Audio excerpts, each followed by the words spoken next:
गुलड़ा टिड़न था, जॾहिं सिज थो घुरे त गुलड़ा टिड़न था। सुबुह जा नवां रंग ॾाढा वणनि था, सुबुह जा नवां रंग ॾाढा वणनि था, सुबुह जा नवां रंग ॾाढा वणनि था।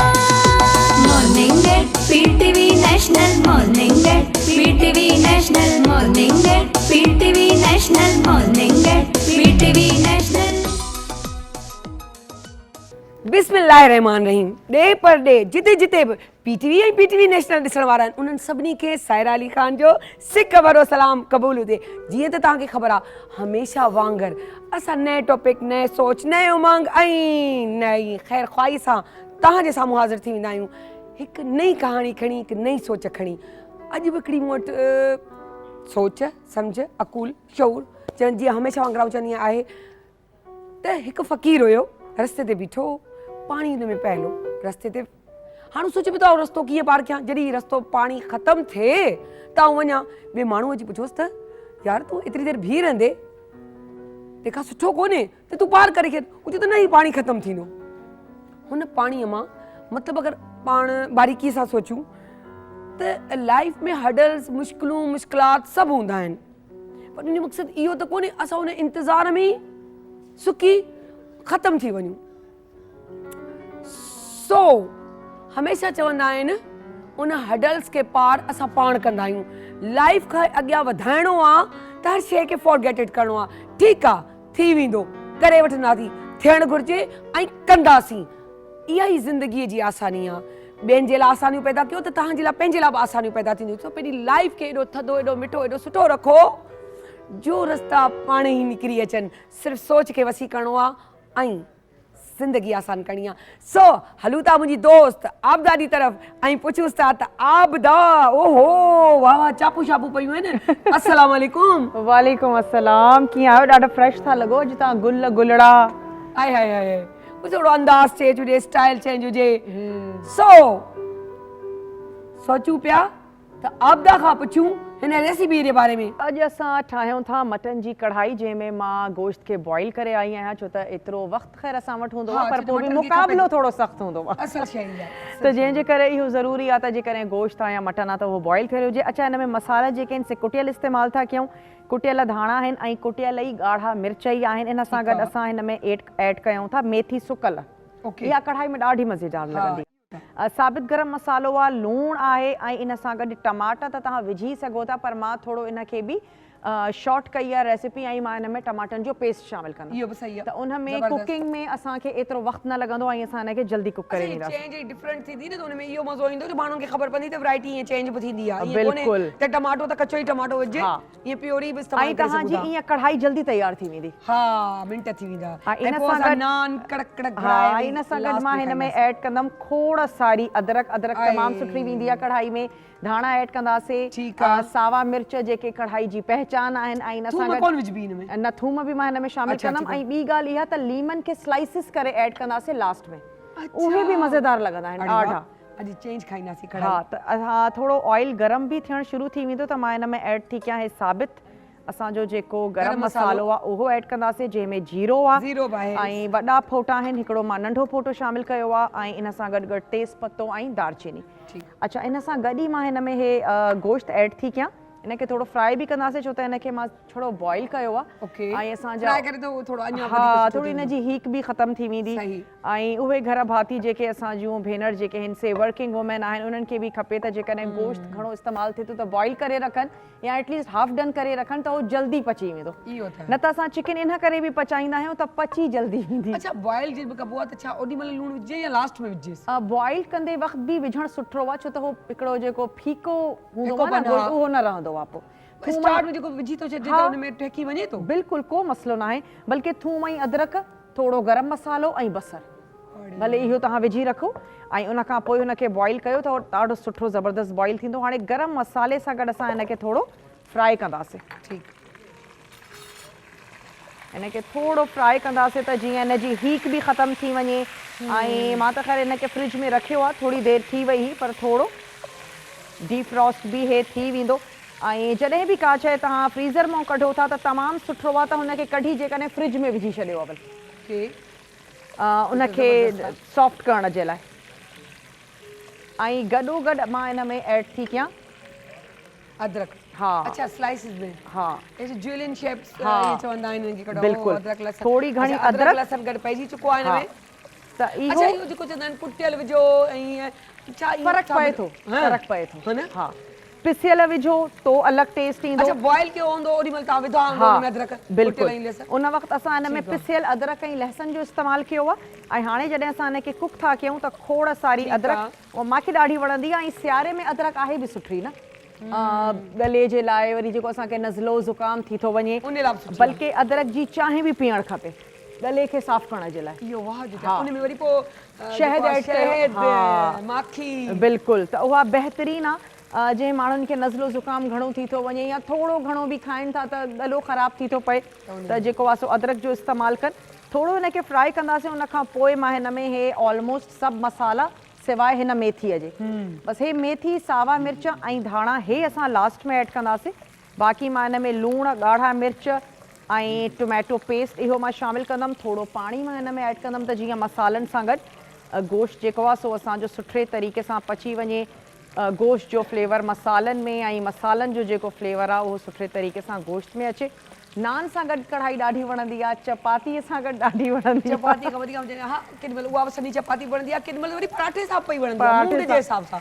ऐं मां सम्झां थी त कढ़ाई उहा भाॼी आहे या ॿोड़ आहे जेको मर्द बि ठाहे वेंदा आहिनि ईज़ीली बल्कि ॾाढे शौक़ सां ठाहींदा आहिनि। इहो त सच छो त एतिरी देरि लॻंदी न आहे जल्दी सां मिंटनि में हिनखे ठाहे वेंदा आहिनि। त चलो हाणे मां हिन में ऐड थी कयां पेस्ट जेका तक़रीबन 4 वॾा टेबल स्पून आहे।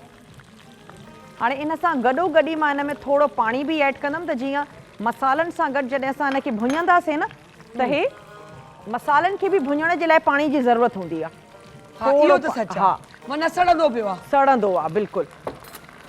त हे घर में बि जीअं असां जूं भेनर आहिनि उहे पाणी विझी करे हा बिल्कुलु बिल्कुलु ये पाण रिवायती तरीक़ा कंदा आहिनि त थोरो ध्यानु न वञे बिल्कुलु ईअं ई आहे। हा त जॾहिं बि तव्हां घर में भाॼी भुञो था थोरो पाणीअ जो छींटो हुनखे हणंदा अचो त जीअं उहो सड़े बि ठंडे सां इहो थींदो जो खुश्को न थींदो ऐं ज़बरदस्त थींदो।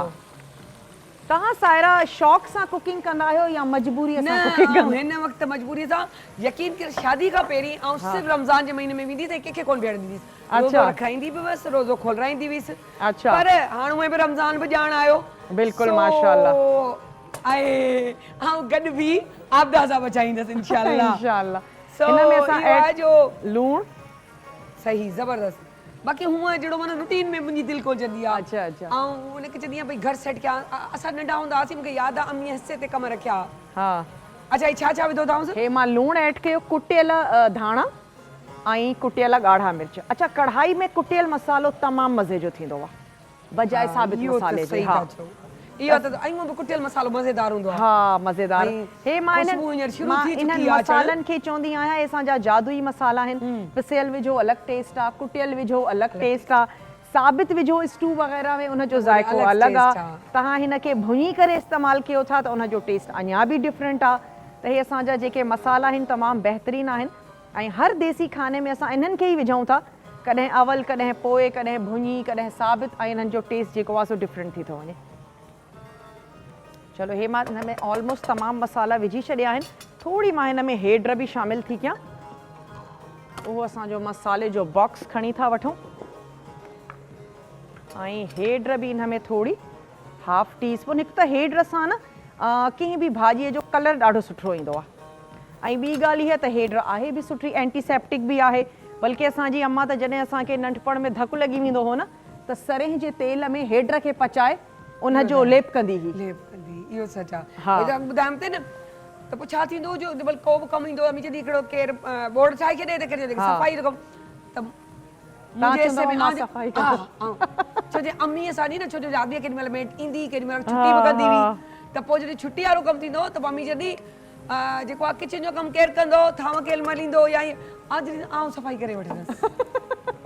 सही त अॼु बि चवंदी आहियां त इहो कमु मूंखे रखो छो जो मूंखे वणंदो आहे इंटीरियर डेकोरेशन मूंखे करणु वणंदी आहे, सो दिलचस्पी रखंदी आहियां, डिज़ाइनिंग बि कंदी आहियां शौक़ सां। बाक़ी जीअं कुकिंग मूंखे डेली न करायो, सिर्फ़ु रमज़ान करायो त दिलि सां कयां। अच्छा, इहो ज़रूरी न आहे त हर फीमेल खे कुकिंग जो शौक़ हुजे, बाज़ मर्द हज़रात बि ॾाढे शौक़ सां कुकिंग कंदा आहिनि। ज़बरदस्त, पर इहो आहे जो आपदा चढ़ण न खपे, पर मुंहिंजे हथ में वाकई टेस्ट आहे। छो जे इहो असांजे नानाणे ॾाॾाणे तरफ़ां मिलियल आहे। जॾहिं बि पचायो था दिलि सां त पचायो न। हा, पचायो त तॾहिं चवंदी आहियां मूंखे डेली न पचरायो, दिलि सां पचरायो त सुठी शइ ठाहियां। ऐं इहा ई वजह आहे न जेको माउ जो ज़ाइक़ो यादि रहिजी थो वञे, छो त उहो एतिरी अमड़ असांजी दिलि सां पचाईंदी आहे न ॿारनि जे लाइ, त तव्हां यकीनन जॾहिं बि पचाईंदा हूंदा दिलि सां पचायो था, त जंहिंजे करे टेस्ट आहे। असल शइ आहे, दिलचस्पी न हूंदी त उन ॻाल्हि में मज़ो, पोइ जॾहिं दिलि न हूंदी पोइ चवंदा आहिनि न, मुंहिंजी धीउ चवंदी आहे मम्मी छा त ठाहियो अथव, त चवंदी आहे मूंखे छाजे लाइ तव्हां चयो, मूं तव्हांखे मना कयो हो न। छो जे मूं वटि बि आई माई कमु करण लाइ वीचारी करे रेडीमेड, उनखे भॼाए छॾियो, ॿिन्हिनि पीउ धीउ। असांखे नथो वणे उन हथ जो, पाण थकिजी वञे, वञी पाण कुकिंग कर, मानी त हली थी वञे, इंसान उनजे हथ पाण पचाए ॾे। बिल्कुलु बिल्कुलु सही था चओ। उनजे करे मजबूर आहिनि। ओफ, अच्छा, असांजे देसी खाधनि में जेसि ताईं तेल सुठे तरीक़े सां न हुजे, सच ॻाल्हि आहे, त हो हिकु त लॻंदो आहे त सही तरह भुञनि नथा, ॿियो वरी उन्हनि जी हिकिड़ा तरी, हिकिड़ी उन्हनि जी ख़ूबसूरती। सो भले तव्हां हिनखे मां हिनखे थोरो भुञी, इन में मां पाणी ऐड कंदमि, ॿियो कुझु बि न, बसि न, पोइ पाणी खे ताकि उहो थोरो स्टीम ते पची वञे ऐं थोरो शोरबो ॿियारिजो त सभु असां मज़ा चस्का वठी खाऊं। बिल्कुलु। सो असां वटि हींअर ॾाढो सुठो ऐं सुहिणो महिमान वेठल आहे। माना हीअं कंदा आहियूं न, एब सवाब हूंदा आहिनि, उहे सभु ख़ूबसूरत करे छॾींदो आहे। वाह जी इंसान खे पर्सनैलिटी ॾेई छॾींदो आहे। छो जे जीअं चवंदा आहिनि वार बि सही थियल हुजनि ऐं हर शइ सुठी हुजे, तीअं चवंदा आहिनि त ॾंद बि सुहिणा हुजनि। सुहिणा लॻंदा, स्माइलिंग फेस जेको हूंदो आहे उहो वधीक तॾहिं सुठो लॻंदो आहे जॾहिं असांजा ॾंद सुठा लॻंदा आहिनि। सो अॼु असां वटि मौजूदु आहे डेंटल सर्जन आहिनि ऐं लॻनि था मॉडल, स्टाइलिश आहिनि ॾाढा, ऐं निजी हॉस्पिटल ईअं चऊं त आगा खान हॉस्पिटल में हूंदा आहिनि, ऐं पंहिंजी पर्सनल क्लिनिक बि अथनि, ऐं आईडी शोज़ में बि तव्हां उन मुख़्तलिफ़ में तव्हां ॾिठो हूंदो उन मुख़्तलिफ़ शोज़ में मिलूं था doctor Ali Hussain Khan Khan. So welcome doctor sir, please. Thank you much. Thank you so much. आप हमारे प्रोग्राम में या तव्हां असांजे प्रोग्राम में आया, तव्हां भले हुन पासे साम्हूं हुन पासे हिसे ते वेझो, छो जो असांजे कैमरामैन चवंदा आहिनि त ईअं सुहिणो लॻंदो ऐं अट्रैक्शन वधीक थींदी प्रोग्राम में। टॉपिक आहे डेंटल इम्प्लांट ऐं उन जूं जेके डिज़ीज़ गम्स यानी जेके ॾाढनि जो मसूड़नि जा जेके प्रॉब्लम्स थींदा आहिनि उन जे बारे में। वधीक मूंखे वरी हिन जे बारे में एॾी ख़बर कोन्हे आहे, पर हा हालांकि मुंहिंजे ॾाढनि में बि सूरु इलाही रहंदो आहे, पर एॾी ॼाण कोन्हे त छा इहो बि जान छुटंदी आहे। सो डॉक्टर साहब खां था पुछूं, सर वेलकम था कयूं तव्हांखे। Thank U. तो डेंटल इम्प्लांट्स छा आहे? स्क्रूज होते हैं टाइटेनियम के छोटे छोटे, ये अल्टरनेट लेट 80s से बनना शुरू हुए हैं, क्योंकि ब्रिज में ये होता था कि आसपास के दांत को घिसा जाता था, उन पे कवर किया जाता था और फिर फिक्स दांत लगाए जाते थे। तो जो डेंटल इम्प्लांट्स हैं ये उसका अल्टरनेट इसलिए है कि उसमें आसपास के दांत को घिसने की ज़रूरत नहीं होती, स्क्रू डायरेक्ट हड्डी के अंदर लगाया जाता है और उसके ऊपर कवर लगाया जाता है। और जैसे कि खुदा ने कुरान में फरमाया है कि मैं जिस फॉर्म में आपको भेजूँगा उसी फॉर्म में आपको उठाऊँगा। तो ये जो इम्प्लांट है ये हमारे नेचुरल दांत के बहुत करीब है। इसमें जड़ भी होती है, इसमें उसके ऊपर का दांत का हिस्सा भी होता है और उसकी मजबूती भी नेचुरल दांत की तरह है। तो इसीलिए डेंटल इम्प्लांट्स को हम ब्रिज के ऊपर ज़्यादा तरजीह देते हैं। ब्रिज में आसपास के दांत को घिसा जाता है, उन पे कवर लगाया जाता है जिससे नेचुरल दांत डैमेज होता है। इम्प्लांट में सिर्फ आप डायरेक्ट स्क्रू डालते हैं, फिर उसके ऊपर 3 महीने बाद कवर लगा देते हैं। 3 महीने का दौरानिया इसलिए होता है क्योंकि किसी भी फॉरेन बॉडी को हमारी हड्डी में चिपकने में 3 महीने लगते हैं, कम से कम 3 महीने, और अगर ऊपर का हो तो फिर 4 महीने भी लग सकते हैं। अच्छा, डेंटल इम्प्लांट्स उन पेशेंट्स में कामयाब होते हैं जिनमें जो डायबिटीज़ है वो एवरेज हो या फिर ठीक हो, यानी कि पेशेंट डायबिटिक नहीं होना चाहिए, साथ ही साथ उसकी हड्डी जरूरी है। बिल्कुल। अच्छा, अगर वो उनका बॉर्डर लाइन हो, देखिए बॉर्डर लाइन का यह है कि फिर हम पेशेंट्स को थोड़ा सा उसके डाइट प्लान बनाते हैं, उसकी थोड़ी काउंसलिंग करते हैं कि आपने अपनी शुगर लेवल को ठीक कर रखना है। इसके साथ साथ अगर स्मोकर्स हैं तो स्मोकिंग का भी ये है कि पेशेंट को ये कहा जाता है कि आप स्मोकिंग को भी कम रखें। अब जैसे हमारे पास कुछ पेशेंट्स आते हैं, वो इम्प्लांट कराते ही बाहर जाके क्लिनिक के बाहर जाके स्मोकिंग करना शुरू करते हैं, ऐसे पेशेंट्स के फिर कॉम्प्लिकेशंस होने के चांसेस हैं। तो यस, अच्छा, इसकी टाइप्स कौन कौन सी हैं इम्प्लांट्स की? हाँ, इन टोटल देखिए, इम्प्लांट्स कुछ इमीडिएट इम्प्लांट्स होते हैं, कुछ डिलेड इम्प्लांट्स होते हैं। इमीडिएट इम्प्लांट का मतलब ये है कि इमीडिएट लोडिंग, मतलब जिस वक्त दांत निकाला आपने उसी वक्त उसके डाल दिया। इमीडिएट इसको प्लेसमेंट भी कहते हैं। अच्छा, इमीडिएट एक होता है डिलेड, उसमें ये होता है कि फिर कुछ अरसे बाद दांत निकालने के बाद जख्म भर जाए, हड्डी बन जाए, उसके बाद फिर हम डालते हैं। तो उसको डिलेड देखा है, मुझे नहीं मालूम, आप मुझे बहुत अच्छे तरीके से गाइड करेंगे कि एक होता है वो कोई लाल नीली पिन स्वयं वो इस तरह अंदर लगा रहे होते हैं, वो रूट कैनाल है ना? देखिए वो नहीं, रूट कैनाल अलग होता है, वो भी अलग है, लेकिन इसमें भी लगता है कि वो केप चढ़ते हैं उसके ऊपर। नहीं, मैं आपको बताता हूँ। देखिए, लाल नीली पीली ये जो हो सकता है कि ये उसके ऊपर की अबेटमेंट्स की आप बात कर रही हैं। जो अब रेड येलो ये एक फाइल्स होती हैं जब हम दांत को मार रहे होते हैं, हाँ, इस तरह करके, हाँ, वो मार रहे होते हैं, जब उसकी रगों को मार रहे होते हैं, और उसको रूट कैनाल का प्रोसेस कहते हैं। फिर उसके बाद फिलिंग की जाती है, फिर उसके ऊपर उसको कैप लगाया जाता है। ये उस सूरत में किया जाता है जब कोई भी कीड़ा दांत की नस तक पहुंच जाए, तो तकलीफ की शिद्दत इतनी बढ़ जाती है कि फिर गोली खाने की ज़रूरत पड़ती है। तब मरीज़ जाता है डॉक्टर के पास। जब डॉक्टर ऐसे करके चेक करता है तो वो जो कीड़ा होता है वो नस तक चले जाता है। तो इस सूरत में रूट कैनाल किया जाता है, फिर वो फिलिंग करके फिर उसके ऊपर कैप लगाया जाता है। फिर कैप के काफ़ी अक़साम। अच्छा, यानी कि वही चीज़ है जो रूट कैनाल, जो कैप चढ़ता है, ये अलग चीज़ है। रूट कैनाल होता है। देखिए, इम्प्लांट जो होता है, इम्प्लांट उस वक्त होता है जब दांत वहाँ मौजूद नहीं है। रूट कैनाल में एक किस्म का आप समझ लेंगे दांत वहाँ मौजूद होता है लेकिन डेड होता है, यानी हम उसको ख़त्म कर देते हैं। अच्छा, फिर उससे काम लेने के लिए आप कैप लगाते हैं, यानी कि डेड चीज़ है, फिर उसके ऊपर कैप लगाया जाता है ताकि अगर आप कैप नहीं लगाएंगे तो फिर वो बिल्कुल ऐसा हो जाएगा चिप्स की तरह, चकनाचूर हो जाएगा और फिर आप उसे खा नहीं सकेंगे। तो किसी भी रूट कैनाल किए हुए दांत के ऊपर कैप लगाना लाजमी है। अगर आप कैप नहीं लगाना चाहते तो रूट कैनाल मत करवाएं, दांत निकलवा दें।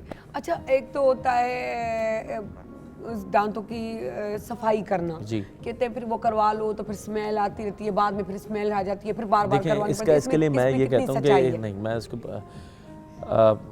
हमारे यहाँ पर स्केलिंग को बड़ा स्टिग्मा बनाया हुआ है कि आप सफाई करवाएंगे तो दांत कमज़ोर हो जाएंगे या बदबू आ जाएगी या फिर दूसरे दांत भी ख़राब हो जाएंगे या मसूड़े ख़राब हो। मैं आपको एक चीज़ बताऊं कि इसीलिए मैंने स्केलिंग का नाम चेंज करके गम ट्रीटमेंट रख लिया। मसूड़ों की स्केलिंग को गम ट्रीटमेंट, यानी कि आपने मसूड़ों की सफाई करवानी है। दांतों को अगर आपको चमकाना है तो आप घर जाके चमकाएं, सोडा से चमका दें, लेकिन मसूड़ों की सफाई करवाना लाजमी, क्योंकि मसूड़ों में कुछ ऐसे जरासीम होते हैं जिससे आपकी जनरल हेल्थ भी ख़राब होती है, आपकी शुगर लेवल बॉडी के कंट्रोल में नहीं रहती, आपके कार्डिक डिजीज़ हो जाती हैं, दिमाग का मसला है, PCOS ख़वातीन में बहुत ज़्यादा कॉमन है मसूड़ों की जरासीम की वजह से। तो इसीलिए साल में एक दफ़ा मसूड़ों की सफाई करवाना लाजमी है और इससे दांत कमज़ोर नहीं होते। अच्छा, हर सिटिंग में कितनी कॉस्ट आ जाती है तकरीबन मसूड़ों की सफाई? इम्प्लांट है, देखिए इम्प्लांट ब्रिज से ज़्यादा एक्सपेंसिव है और इसीलिए लोग कम तरजीह देते हैं इम्प्लांट को, लेकिन इम्प्लांट के फ़ायदे बहुत हैं। एक इम्प्लांट कम से कम, अगर मैं इकनॉमिकल पाकिस्तान में आपको बताऊं तो कम से कम 65 से 70 हज़ार का लगता है एक इम्प्लांट। जो उसका अगर हम ब्रिज की तरफ चले जाएँ तो ब्रिज 2 से 3 यूनिट का अगर हम आपको बताएं तो मिनिमम बिल्कुल नॉर्मल इलाकों में कराची में 20 से 21 हज़ार में लग जाता है। लेकिन इम्प्लांट महंगे से महंगे अगर हम करें, जैसे अच्छे इदारों में अगर हम लगवाएं तो फिर 1.5 लाख 170 तक भी इम्प्लांट लगते हैं। कुछ अमेरिकन इम्प्लांट्स होते हैं, कुछ स्विस इम्प्लांट्स होते हैं जो कि महंगे होते हैं। अच्छा, ब्रिज की क्या कीमत बताई?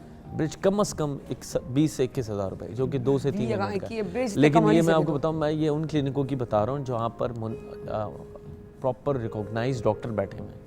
अगर आप टेक्नीशियन से, कंपाउंडर से काम करवाएंगे तो फिर वो 3-4 हज़ार 5 हज़ार में भी ब्रिज लगा देंगे, लेकिन फिर वहाँ पर जो माहौल होगा वो सफाई की इतना एहतियात नहीं रखते, स्टरलाइजेशन जो कि बहुत ज़रूरी है। आपको पता है सिंध में हमारे कितनी हेपेटाइटिस और HIV कॉमन है, तो उससे फिर ये होगा कि सामान की सफाई नहीं रखी जाएगी तो एक पेशेंट से दूसरे पेशेंट पर सफाई का तो वैसे भी ख़ास ख्याल रखना चाहिए। क्यों कि ये आँख, कान, नाक और ये यानी कि माउथ, दांत, जो भी आप कह टीथ के, तो इसकी तो खास प्रॉपर एक सफाई होनी चाहिए, क्योंकि फिर जो आपको ना वो कहते हैं ना महंगा रोए एक बार, सस्ता रोए बार बार। बिल्कुल सही तो ये सस्ता रोए बार बार नहीं, ये सस्ता बहुत ही हमेशा पूरी जिंदगी रोता है। फिर उसके बाद आपको पता है हेपेटाइटिस और HIV की इलाज कितना महंगा है, और फिर आपकी क्वालिटी ऑफ लाइफ खराब नहीं, कुछ भी हो सकता है। आपको कोई ऐसी चीज इस्तेमाल हो जाए, वो केयर नहीं करते, लाजमी आप जब सस्ती चीज बहुत इस्तेमाल करेंगे बचत के चक्कर में, तो वो चीज आपको तबाह भी कर सकती है और आपकी जिंदगी भी ले सकती है। तो खास तौर पे इस चीजों पे तवज्जो दिया करें। तो तवज्जो ॾियणु खपे इंसान खे, छो जे लाज़मी ठलो ख़ूबसूरत कोन्हे लॻणो, पंहिंजी लाइफ, पंहिंजी ज़िंदगी खे बि ठाहिणो आहे। अच्छा, इम्प्लांट जो है वो कौन सी उम्र होनी चाहिए कि कर सकते हैं? चलो यंग एज तो समझ आती है। डेंटल इम्प्लांट्स के लिए कम से कम 16 से अबव, यानी कि 16 साल से अबव के लोग। अच्छा, बच्चे ना हो और बच्चे ज़्यादा छोटे, ना हो। क्योंकि छोटे बच्चों का ये है कि वो स्केलेटल ग्रोथ हो रही होती है, जबड़ा बन रहा होता है, तो आप उसमें आप इम्प्लांट अवॉइड करते हैं। ऐसा नहीं है कि नहीं की जा सकती, रेयर केसेस में किया जा सकता है। 14-15 साल की लड़कियों को भी हो सकता है, लड़कियों को कम उम्र में हो सकता है, लेकिन यह है कि एहतियात किया जाए ताकि 17-18 के बाद ही हो, ताकि स्केलेटल ग्रोथ कंप्लीट हो सके। इम्प्लांट का मैं आपको बताऊं कि कुछ पेशेंट्स में हड्डियां कमज़ोर होती हैं। ऐसे पेशेंट्स में हम क्या करते हैं कि बोन ग्राफ्टिंग करते हैं, या फिर उसी पेशेंट की हड्डी को हम यूज़ करते हैं, या फिर बाहर से बोन के टुकड़े हम मंगवाते हैं और फिर वो इम्प्लांट के साथ प्लेस करते हैं। इस सूरत हाल में जो दौरानिया है इंटीग्रेट होने का, वो 3 महीने से बढ़ जाता है, 3 से 4 महीने। फिर हम पेशेंट को 5-6 महीने तक वेट कराते हैं दांत लगाने से पहले, ताकि वो प्रॉपर तरीके से हड्डी के अंदर इम्प्लांट चिपक जाए और उसके बाद उसके ऊपर हम कवर लगा सकें। तो ये बोन ग्राफ्टिंग के साथ साथ एक इम्प्लांट का प्रोसीजर। लेकिन पेशेंट्स बहुत घबराते हैं इम्प्लांट से, ये सारा प्रोसीजर कि हड्डी के अंदर पता नहीं स्क्रू कैसे जाएगा। ये कम्प्लीटली पेन फ्री प्रोसीजर होता है। और मैं आपको ये बताऊं कि पेशेंट्स रूट कैनाल से ज़्यादा इम्प्लांट को प्रेफर जो करवा लेते हैं, जिन्होंने रूट कैनाल भी कराई होती है और इम्प्लांट भी कराया होता है, वो इम्प्लांट को कम पेनफुल कहते हैं। वो कहते हैं तो ये जल्दी हो गया और सिटिंग कम होती है। अच्छा, उसकी सिटिंग, दोनों की सिटिंग में क्या फ़र्क? देखें, रूट कैनाल्स में ये है कि आपको एक विजिट में भी किया जा सकता है, 4 से 5 विजिट्स में भी करते हैं, डिपेंड करता है इन्फेक्शन कितना है। इम्प्लांट में देखें बहुत ज़्यादा हो गया तो 3 से 4 विजिट्स, और बिल्कुल पेन फ्री होता है काम उसमें। पहले विजिट में आपको सुन किया जाता है, दूसरे विजिट में फिर थोड़ा बहुत नीम सुन किया जाता है, उसके बाद सुन करने की ज़रूरत नहीं पड़ती। अच्छा, अगर जो है आप एज बता रहे हैं 16-17, उससे छोटा बच्चा हो और उसको दांत लगाने की ज़रूरत वगैरह, देखिए उसके फिर यह है कि हम अगर परमानेंट दांत उस बच्चे के निकल आए कम्प्लीटली, तो ब्रिज का ऑप्शन है या फिर रिमूवेबल डिवाइस का ऑप्शन है। अगर उसकी सिर्फ रूट कैनाल हो के उसके देखिए, फिर रूट कैनाल तो देखें, रूट कैनाल तो 6 साल से ही की जा सकती है। बल्कि हम दूध के दांतों पर भी रूट कैनाल करते हैं, उसकी पल्पेक्टमी करते हैं ताकि दूध के दांतों को भी बचाया जा सके। अगर वो हेल्दी नहीं होंगे तो फिर परमानेंट दांत जो आ रहा होगा वो भी ख़राब होने के चांसेस। मुंह में जितना तेज़ाब कम हो, देखें कीड़ा तेज़ाब प्रोड्यूस करता है, पस सी बन जाती है, स्मेल आ रही होती है ना। तो कीड़ा जो है ना वो तेज़ाब बनाता है, जैसे ये संगमरमर होता है, उस पर हम तेज़ाब मारते हैं तो गल जाता है। इसी तरीके से कीड़ा जो है, जो हमारे मुंह में पड़ते हैं, जो जरासीम होते हैं, वो तेज़ाब पैदा करते हैं, और वो तेज़ाब हमारी संगमरमर जो हमारे 32 दांत हैं उनको गला देता है, और फिर वहाँ पर खाना फंसना शुरू होता है। जब खाना फंसता है और हम इसको इग्नोर करते हैं तो दांत बंद होता है, तो उसको निकलने के लिए कोई रास्ता नहीं है, तो वो मसूड़ों के थ्रू पस निकालता है। तो इसीलिए वहाँ पर रूट कैनाल एडवाइस की जाती है ताकि वो पस को ऊपर से निकाल सके खड्डे से, जो दांत के अंदर हम ड्रिल करके बनाते हैं, और उसके बाद फिर रूट कैनाल किया जाए और फिर साफ़ किया जाए। लेकिन मैं आपको बताऊँ, डेंटिस्ट्री इतनी एडवांस हो गई है कि अब पेन फ्री प्रोसीजर्स बहुत आसान है। अगर आप मुस्तनद डॉक्टर्स के पास जाएँ जो कोई PMDC रिकॉग्नाइज्ड डॉक्टर्स हैं, तो वो आपको कम से कम पेन देंगे और इंशाल्लाह आपका एक्सपीरियंस अच्छा रहेगा। अच्छा डेंटिस्ट चूज़ करने का तरीका भी मैं आप लोगों को बता दूं कि अच्छे डेंटिस्ट चूज़ करने के 2 से 3 तरीके हैं। एक तो यह है कि वर्ड ऑफ माउथ, कि आप किसी अच्छे डेंटिस्ट के पास चली गई, जैसे आप मुझसे भी आपको किसी ने कनेक्ट किया है, इसी तरीके से अगर आप किसी अच्छे, तो आप अपने रिलेटिव्स को जाके बता सकती हैं कि अच्छा डेंटिस्ट है, आप इसी के पास जाएँ। दूसरा तरीका ये होता है कि सोशल मीडिया आजकल बहुत ज़्यादा हम हर घर बैठ के फेसबुक यूज़ कर सकते हैं, तो आप देख सकते हैं कि आपके लोकेलिटीज़ में कौन से अच्छे डॉक्टर्स बैठे हुए हैं। तीसरा यह है कि आप क्लिनिक विजिट करें, देखें कि सफाई का खुद अपनी आंखों से जाके देखें। एग्जैक्टली, आप पूछें डॉक्टर से कि आप कौन सी स्टरलाइजेशन मशीन यूज़ करते हैं, वो proper ISO standard B class autoclave आपके पास है जिससे सामान साफ़ हो जाते हैं, और अगर है तो फिर आप जाके उनको अपना मुँह हवाला करें ताकि आप काम करें।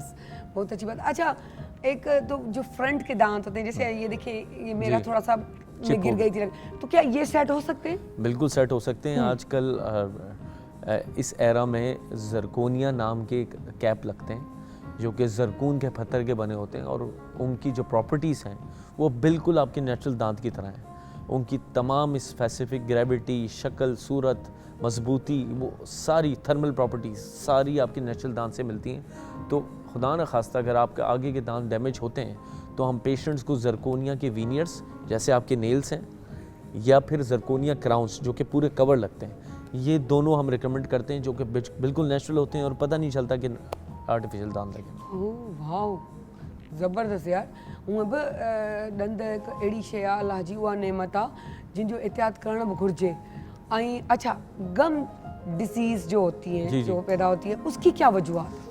देखिए, गम डिजीज़ की बहुत सारी फैक्टर्स हैं। नंबर 1 सबसे जो इम्पोर्टेंट पाकिस्तान में जो है वो डेंटिस्ट के पास ना जाना है, क्योंकि हम ये समझते हैं कि ये 32 दांत हैं जो आप यकीन करें हमारे पास पेशेंट्स आते हैं, उन्होंने स्लीपर्स, जूते अच्छे क्वालिटी के पहने होते हैं, ब्रांडेड पहने होते हैं, मुंह गंदे होते हैं। अब आप सोचें कि उन्होंने ओरल हाइजीन को इतना कॉम्प्रोमाइज़ किया हुआ है कि वो जूतों के बराबर भी नहीं समझते अपने मुंह को। अब आप अपने पाँव को ज़्यादा एग्जैक्टली वो चाहते हैं कि ब्रांडेड शूज़ पहने लेकिन मुंह भले ख़राब हो उनका। तो आप ये इस किस्म की इग्नोरेंस है हमारी। तो मुंह की सेहत इतनी इंपॉर्टेंट है, आपको डेंटिस्ट के पास 6 महीने में एक दफ़ा लाजमी जाना है। इनको अपने दांत समझ के जाना है, खुदा के दिए हुए गिफ्ट हैं ये। सेकेंडली देखें, जो लोग बीमारियों में मुब्तला हैं, फॉर एग्जांपल डायबिटीज़ हैं, कार्डिक डिजीज़ है, हेपेटाइटिस है, दिमाग के मसले हैं, साइकेट्रिक इश्यूज़ हैं, उन सब में गम डिजीज़ ज़्यादा पाया जाता है। मैं रोज़ाना अपनी डेली प्रैक्टिस में 4 से 5 डायबिटिक पेशेंट्स मुंह के थ्रू डायग्नोस करता हूँ, यानी कि हम उनका मुंह देख के बता सकते हैं कि इनका डायबिटीज़ लेवल ठीक है या नहीं है। जब हम उनको टेस्ट कराने के लिए भेजते हैं, वो जो 3 महीने की रिपोर्ट आती है HbA1c की, वो बिल्कुल डिस्टर्ब आती है जब हम उनके मुंह की सेहत, उनके मसूड़े देख लेते हैं, और वो पेशेंट खुद हैरान हो जाते हैं कि आप तो डेंटिस्ट हैं, आपको कैसे पता चला हमें डायबिटीज़ है। और काफ़ी टाइम तो हमसे लड़ना शुरू हो जाते हैं कि आप जो है ना हमें बिला वजह डायबिटीज़ का टेस्ट करवा रहे हैं, हमारा खर्चे करा रहे हैं, हमें टेंशन दे रहे हैं, क्योंकि लोग ये नहीं सुनना चाहते कि हमें डायबिटीज़ है। हाँ, एग्जैक्टली, वो उनके लिए तो ये डायबिटीज़ एक स्टिग्मा है, हालांकि पाकिस्तान में हर तीसरा मरीज़ डायबिटीज़ का पेशेंट है। अच्छा, गम्स में ब्लीडिंग भी होती है स्वेलिंग के साथ साथ? बिल्कुल होती है। तो उसकी क्या वजूहत है? मसूड़ों की सफाई ना रखना सबसे पहली वजह। नंबर 2, हमारी माएँ, हमारी बहनें, हमारी ख़वातीन जब प्रेगनेंसी प्लान कर रही होती हैं तो उससे पहले वो मसूड़ों की सफाई नहीं करवाती। तो इसीलिए कहा जाता है जब भी आप फैमिली प्लान करें तो मसूड़ों की सफाई करवा लें, क्योंकि प्रेगनेंसी के दौरान मसूड़े फूलते हैं और एक कंडीशन होती है उसको एपुलिस कहते हैं। तो यानी कि फर्स्ट टाइम सुन रही हूं मैं। हाँ, तो मसूड़ों की जो ज़्यादा सूजन है, ज़्यादा बीमारियां हैं, वो प्रेगनेंसी के दौरान और ख़वातीन को ये स्पेशली ये कि प्रेगनेंसी में दाढ़ में दर्द जो पेन होता है वो पेन होता है। उसकी वजह ये है कि जो हार्मोन्स प्रेगनेंसी के दौरान प्रोड्यूस होते हैं उनके जो मसूड़ों पे असरात हैं वो बहुत ज़्यादा होते हैं ना। तो इसकी वजह से मसूड़े फूल जाते हैं और दांतों में जो दर्द आम 1 फोल्ड होता है वो 100 गुना ज़्यादा हो जाता है ड्यूरिंग द प्रेगनेंसी। और फिर प्रेगनेंसी के दौरान सिर्फ 4था, 5वां, 6ठा महीना ऐसा है जिसमें आप कोई इमरजेंसी प्रोसीजर्स करवा सकते हैं, अदरवाइज आप नहीं करवा सकते। स्टार्ट वाले और होता है दर्द स्टार्ट में। एग्जैक्टली। और दूसरी रिसर्च ये कहती है कि जितने भी मसूड़ों की बीमारियां प्रेगनेंसी के दौरान होती हैं तो प्री टर्म डिलीवरी होने के चांसेस हैं, यानी कि बच्चा पहला पैदा होने के चांस है और कम वेट बच्चा होने के चांस होता है अगर मसूड़ों की जरासीम ज़्यादा हों। ॾिसो केॾियो मतिलबु असां हर ॻाल्हि खे थधो वठंदा आहियूं, बिल्कुलु ध्यानु कोन ॾींदा आहियूं त असांखे कुझु करणु खपे। ऐं तव्हां हीअ ॻाल्हि ॿुधायो, बिलीव मी, ऐं पाण बि फस्ट टाइम पई ॿुधां त मूंखे पाण बि इन ते एॾो रिसर्च कोन कयल हो, हालांकि मूंखे पाण ॾाढो में सूरु रहंदो आहे ऐं पाण बि ईअं हल्को फुल्को वठी आई चवंदी आहियां ठीकु आहे, पर हाणे मूंखे अहसासु पियो थिए जॾहिं चवंदा आहिनि न थोरो सा विञाईंदा आहियूं शयुनि खे पोइ अहसासु थींदो आहे त इहो असां छा कयो आहे, है ना। जब हाथ से चीज़ निकलती है फिर हम रोते हैं। एग्जैक्टली ऐसा ही है। और इसी तरीके से जब अच्छा, मिसवाक हमारा सिस्टम शुरू से चलता आ रहा है, तो वो अगर कोई कर रहा है तो चलता रहे, देखिए बुरिश नहीं कर रहा। मसवाक बहुत अच्छी चीज़ है, मसवाक को आप कंटिन्यू रखें और सुन्नत का हिस्सा भी है। तो हुज़ूर सल्लल्लाहु अलैहि वसल्लम ने फरमाया है कि आपने मसवाक करना है तो आपने मसवाक के साथ साथ ब्रशिंग भी रेगुलर रखनी है। देखिए, मसवाक में कुछ ऐसी चीज़ें होती हैं जो कि हमारी मुंह की बदबू को ख़त्म करती है, साथ ही उसमें कुछ ऐसे केमिकल्स प्रोड्यूस करते हैं जो कि हमारे गम्स के लिए भी अच्छा है। लेकिन इसके साथ साथ आपने ब्रशिंग रेगुलर रखनी है, आप दोनों को साथ में रखें, साथ साथ माउथ वॉश भी यूज़ करें।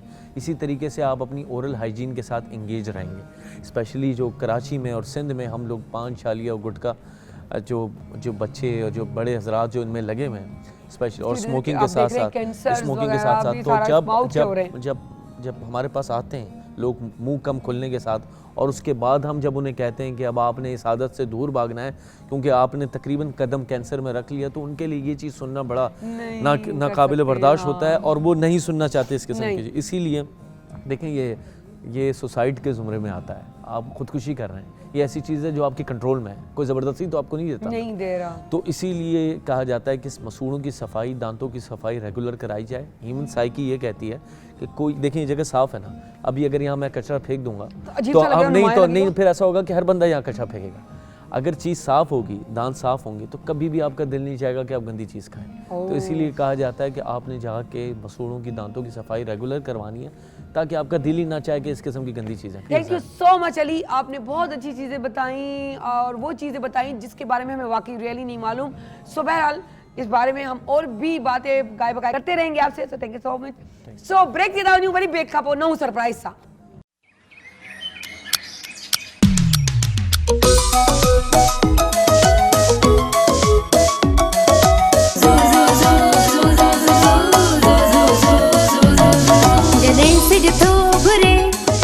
गुलड़ा टिड़न था, जड़े से जिथो घुरे त गुलड़ा टिड़न था। सुबह जान मारंग डाढ़ा वड़न था, सुबह जान मारंग डाढ़ा वड़न था, सुबह जान मारंग डाढ़ा वड़न था।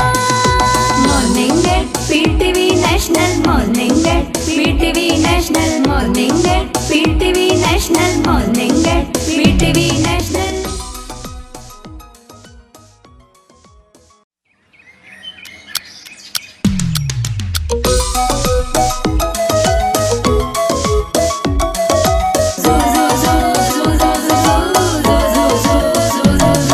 जड़े से जिथो घुरे त गुलड़ा टिड़न था, जड़े से जिथो घुरे त गुलड़ा टिड़न था। सुबह जान मारंग डाढ़ा वड़न था, सुबह जान मारंग डाढ़ा वड़न था, सुबह जान मारंग डाढ़ा वड़न था। Morning at PTV national, morning at PTV national, morning at PTV national, morning at PTV national.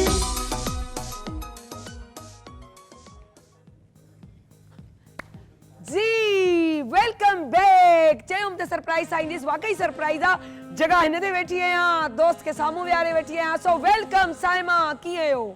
आप कैसी हैं? बहुत अच्छी लग रही हैं, बहुत अच्छी लग रही हैं। आपने देखा मैंने क्या स्टाइल बनाया हुआ है? हाँ वही भी चल ये सरप्राइज है मेहमानन ला। रिलैक्सिंग, हाँ रिलैक्सिंग है क्योंकि आज थोड़ा सा हैट्रिक दिन था मेरा, ठीक है, मतलब स्टार्ट हुआ है, एक के बाद एक चीज़ चल रही थी, तो जल्दी जल्दी में आना हुआ, तो मैंने कहा थोड़ा रिलैक्स हो जाऊँ और आपको रिलैक्स करूँ, ठीक है। और किस तरह से रिलैक्स होंगी? Inhale exhale, inhale exhale, inhale exhale, inhale exhale. इसको एटलीस्ट 5 से 10 टाइम आप इसको कंटिन्यूसली करेंगे तो आपकी कि टमी उस पर बहुत अच्छा असर होगा और आपकी फ्रेश ऑक्सीजन जो है आपकी टमी तक जाएगी, जो कि पूरी बॉडी में सप्लाई होगी, ठीक है। और जहाँ जहाँ बॉडी में फैट होगी और वहाँ से जो है ये ऑक्सीजन जो फ्रेश होगी ये वो फैट को मेल्ट कर देगी। ये इतनी फ़ायदेमंद चीज़ है, तो ये कि हर रोज़ करें और जितना करेंगे उतने, जिन लोगों को अपना वज़न जल्दी कम करना है कपालभाति रेगुलर बेसिस पे करें, लेकिन इसको 30 से 50 टाइम से स्टार्ट करें और इसको 200 टाइम तक ले जाएं।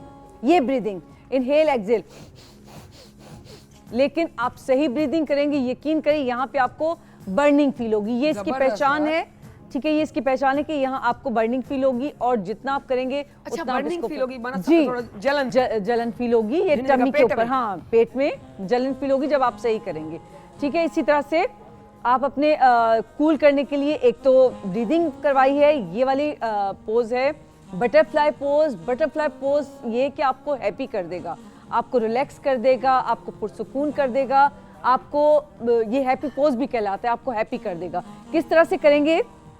अपने आप को बिल्कुल ऐसा फील करें कि जैसे आप बटरफ्लाई हैं, तितली हैं, आप उड़ रही हैं, ठीक है। और अपने आप को इसी में इमेजिन कर सकती हैं कि आप कितनी हसीन लग रही हैं, कितना आपका वजन कम हो रहा है। ये पोज करते हुए आप सोचेंगी तो यकीन करें जो आप सोचेंगी वैसा ही होगा, क्योंकि जो आप सोचते हैं आप आहिस्ता आहिस्ता वो होते जाते हैं। इसीलिए कहते हैं जो वर्ड आप बोलते हैं उसका असर होता है, ठीक है। तो इसलिए अच्छे अल्फाज बोलें, अपने बारे में पॉजिटिव सोचें, दूसरे के बारे में पॉजिटिव सोचें, और जितना अच्छा सोचेंगे आपके अपने ऊपर इफेक्ट होगा, ठीक है। और यही चीज़ है कि जो आप सोचते हो वो दिन ब दिन, यकीन करें, मैं अपने बारे में जैसे मैं बता दूं कि मैं थोड़ा सा मेरा वेट गेन हो गया था।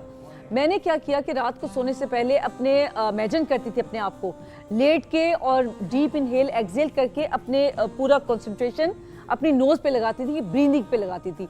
जब फोकस हो जाता था माइंड तो फिर मैं अपने आप को इमेजिन करती थी कि मेरी बॉडी कैसी हो रही है, मेरी बैक कैसी हो रही है, बिल्कुल एक शेप में आ रही है। तो ये वाकई इसका इफेक्ट होता है। अरे वाह। तो ये जो घर में बैठी हुई खवातीन हैं जो बेचारी कहती हैं कि हमारा वजन नहीं कम हो रहा, हम बॉडी शेप में नहीं आती, तो ये कि वो रेगुलर करेंगे तो ये ब्रीदिंग ब्रीदिंग और ये अपने आप को रिलैक्स करें। जी बिल्कुल रिलैक्स करें, और वही ब्रीदिंग के साथ साथ ये अपने वेट लॉस का ये मुद्रा जरूर लगाएं, ये दोनों साइड पे ये करें। ये यकीन करें आप जो है जब करेंगे तो आपको खुद अंदाजा होगा कि जब बैक आपकी स्ट्रेट होगी, टमी फुल टक होगी और ये वाला मुद्रा होगा, और ये जो दो पोजेज, एक तो ब्रीदिंग करवाई, ये वाला पोज करवाया, एक तो आप रिलैक्स होंगे और आपका वेट भी कम होगा। तो ये कितनी मज़ेदार चीज़ है कि आप इजीली जो है अपना वजन भी कम कर सकते हैं, रिलैक्स भी हो सकते हैं और अपने आप को पॉजिटिव भी फील कर सकते हैं। टिप ऑफ द डे छाड़ी दो। टिप ऑफ द डे बहुत सारी हैं, लेकिन ये है कि मैं बता दूं कि जैसे सर्दियां शुरू हो रही हैं, बल्कि काफ़ी हद तक हो भी गई हैं, तो क्या है कि बॉडी में पेन बहुत होता है जब सुबह उठते हैं, उठा नहीं जाता। तो क्या करें कि उसके लिए ब्रीदिंग बता देती हूँ। जब बॉडी में पेन है, सर हल्का हल्का भारी हो रहा होता है सर्दी की वजह से, उठा नहीं जाता, आंखें सही नहीं खुलती, उसके लिए क्या है, ये देखिए 2 फिंगर्स थंब, ये इस तरह से किया। अच्छा, कन्ने जे अंदर विझी। ओके ओके, जबरदस्त। बोलू बादशाह, ठीक है। ओके बोलू बादशाह। हाँ ठीक है। इसको आपने क्या करना है, इसको ब्रीदिंग इसको करें 3 से 4 बार करेंगे तो आपकी एकदम से आंखें खुल जाएंगी, आप फ्रेश फील करेंगे, क्योंकि ऑक्सीजन जो है आपके ब्रेन तक जाएगा। जब ऑक्सीजन ब्रेन तक जाता है तो आप बहुत फ्रेश फील करते हैं। फिर एक बार फिर ये शक्ल तो बनाओ जी। दीदी ए टाइट फेस को बे बिते ते तारो बे बोलड़ी सो इनर जो ये बोलड़ी फुल जो है अपने फेस को ए टाइट कर लिया। कैसे? अरे वाह वाह रे वाह यार, जबरदस्त जबरदस्त साइमा, वाकई। सो thank you so much Saima. असा वञू था नंढड़ी साई कण, तकड़ी वारी ऐं तकड़ी में वापस था अचूं वॾी साई सां।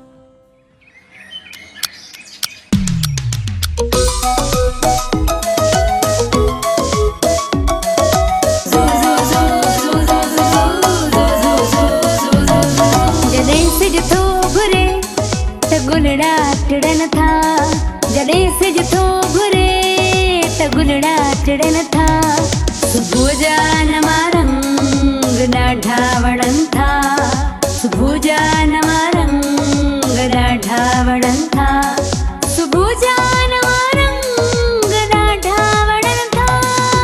Morning at PTV national, morning at PTV national, morning at PTV national, morning at PTV national.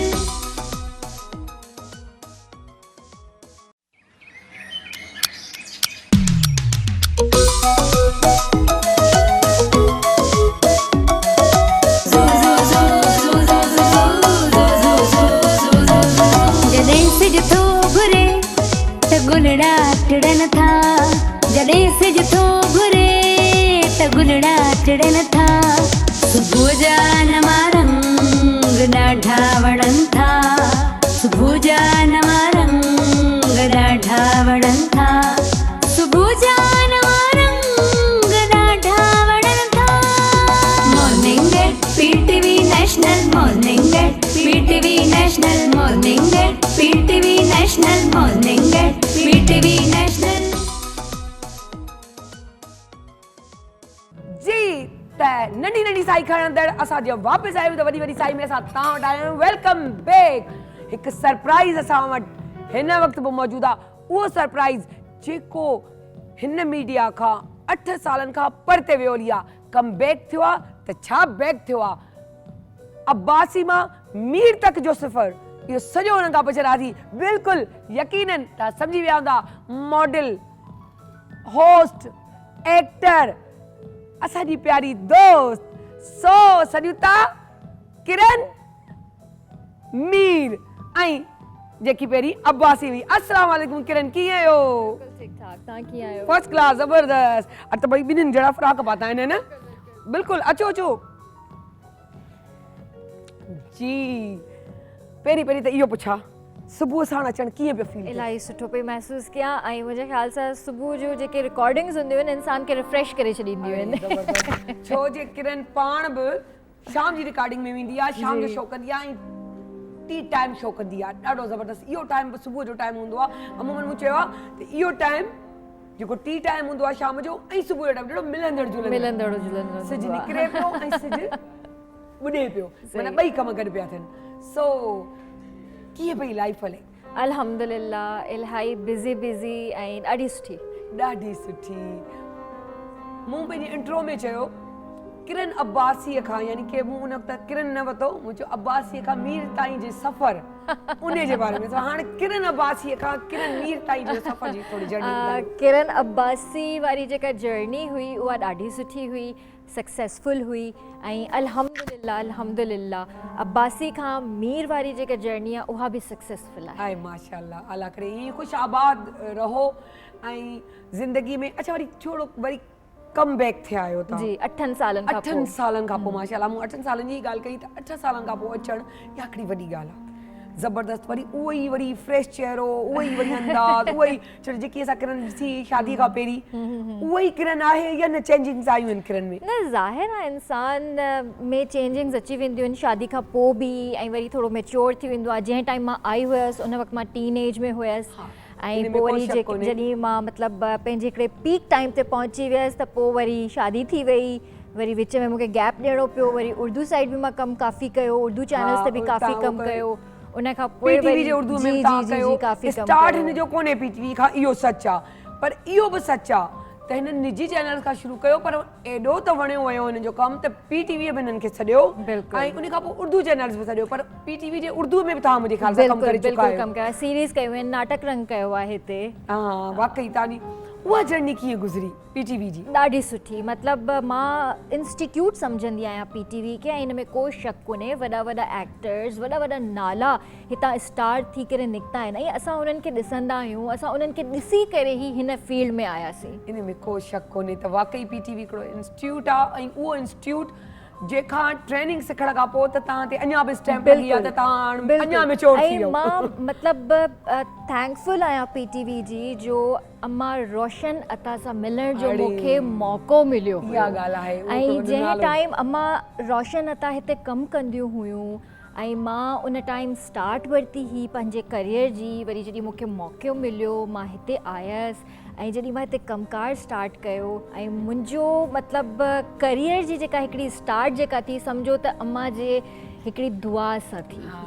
पर उन टाइम काफ़ी बीमार रहंदियूं हुयूं, तॾहिं बि हो कमु कंदियूं हुयूं। पर हिकिड़ी दुआ जेका वॾड़नि जी जेका हिकिड़ी दुआ हूंदी आहे न, उहा तमामु ज़रूरी हूंदी आहे, स्पेशली जूनियर्स जे लाइ। जूनियर्स लाइ चवंदा आहिनि न त कमु अहिड़ा कयो जो तव्हांखे पाण दुआऊं मिलनि, कंहिंखां घुरणियूं न पवनि। बिल्कुलु। सो इहा वाकई हिकिड़ी लाइफ जो हिसो आहे जेको अलाह साईं सभिनी जी ज़िंदगियुनि में आणे, छो जो लाइफ में मज़ो बि ईंदो आहे।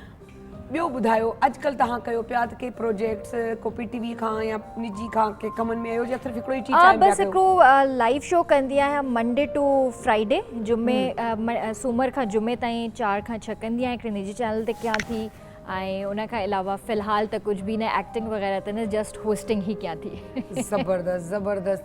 अच्छा, होस्टिंग बि कई, एक्टिंग बि कई जी, ऐं मॉडलिंग बि कई, सभिनी में कई था।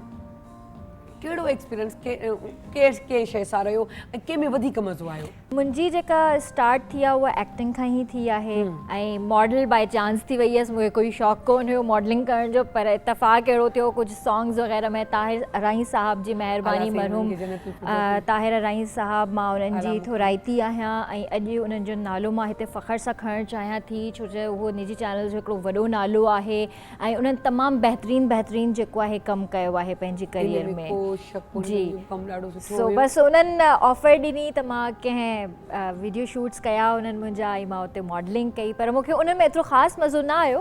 पर एक्टिंग में जेका असल जेका मूंखे मोट मिली उहा एक्टिंग खां ई मिली।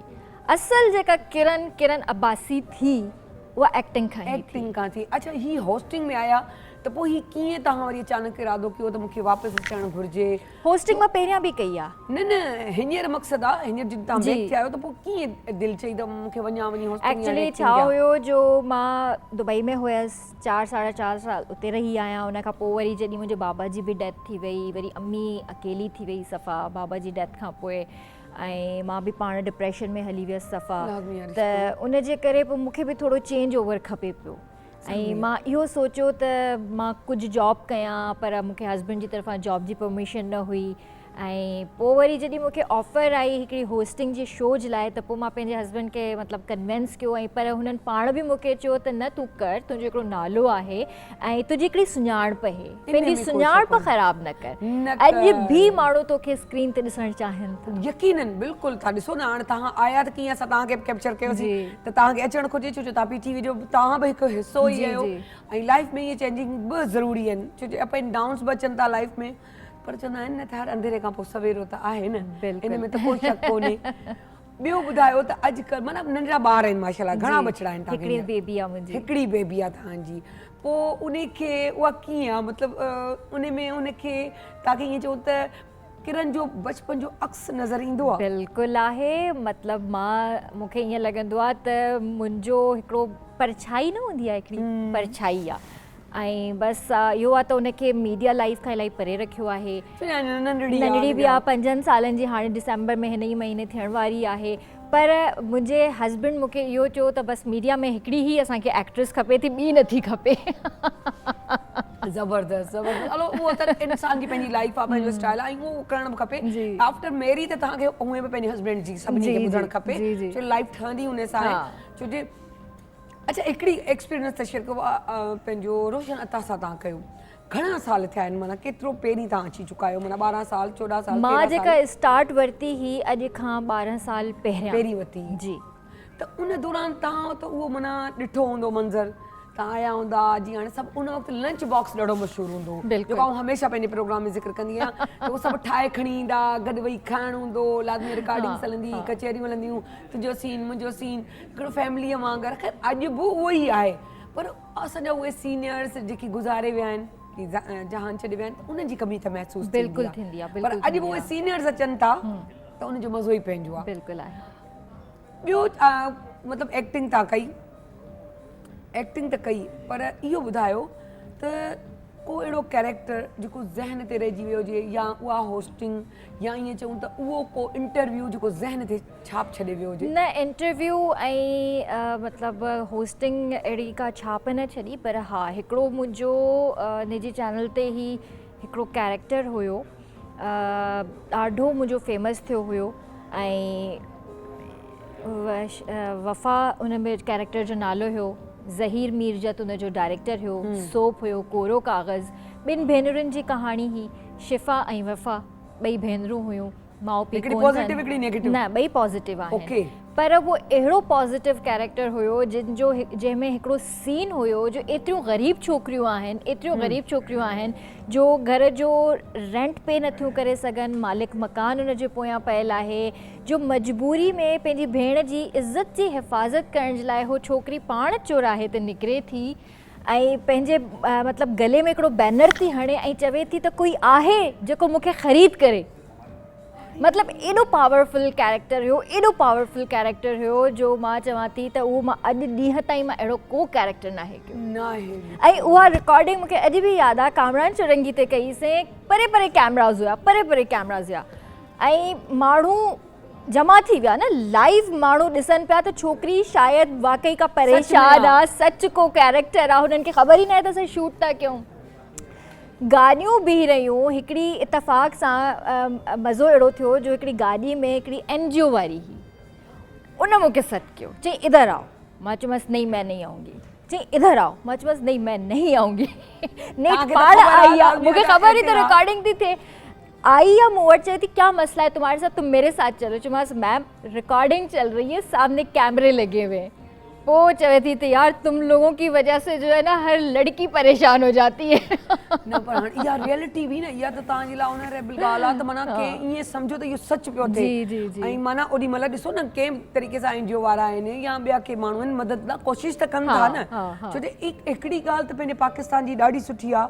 त कॾहिं बि जंहिंखे मदद जी ज़रूरत पई आहे नो डाउट NGOs वारा पहुचनि था NGOs वारा पर पूरा पाकिस्तान जी अवाम ताईं पहुचे थी ऐं उनजी मदद करे थी इन में को शक कोन्हे अच्छा मुंहिंजी मुलाक़ात तव्हां सां थी अॼु खां को तक़रीबन 8 साल गुज़री चुका हाँ ऑलमोस्ट 9 साल 9 साल 8 साल पंहिंजो फातिमा मंगीअ जे घर में उनजी मिलाद ते यादि हूंदो उन वक़्त जी मूं जेको आहे किरन खे ॾिठो चुलबुली शोखो डोड़ डुक ओतिरो ई चेंज इन 8-9 सालनि में किरन जो त ईअं पियो लॻे हिकिड़ी मैच्योर समझदार सुलझियल सुलछणी उहा किरन नज़र पई अचे जेको असां चाहींदा आहियूं त आफ्टर मैरिज छोकिरी खे थी वञणु घुरिजे मैच्योरिटी अची थी वञे उहो ऑटोमेटिक अची वेंदी आहे शादी खां पोइ ऐं कुझु लाइफ में अहिड़ा सर्कमस्टेंसिस थींदा आहिनि तव्हांजी जो मैच्योरिटी पंहिंजो पाण अची वेंदी आहे ज़रूरी हूंदी आहे सुठी लॻंदी आहे एज जे हिसाब सां उहा शइ सुठी लॻंदी आहे चेंज ईंदो आहे ॾाढो सुठो लॻंदो ऐं ॾाढो सुठो चेंज पियो लॻे बिलीव मी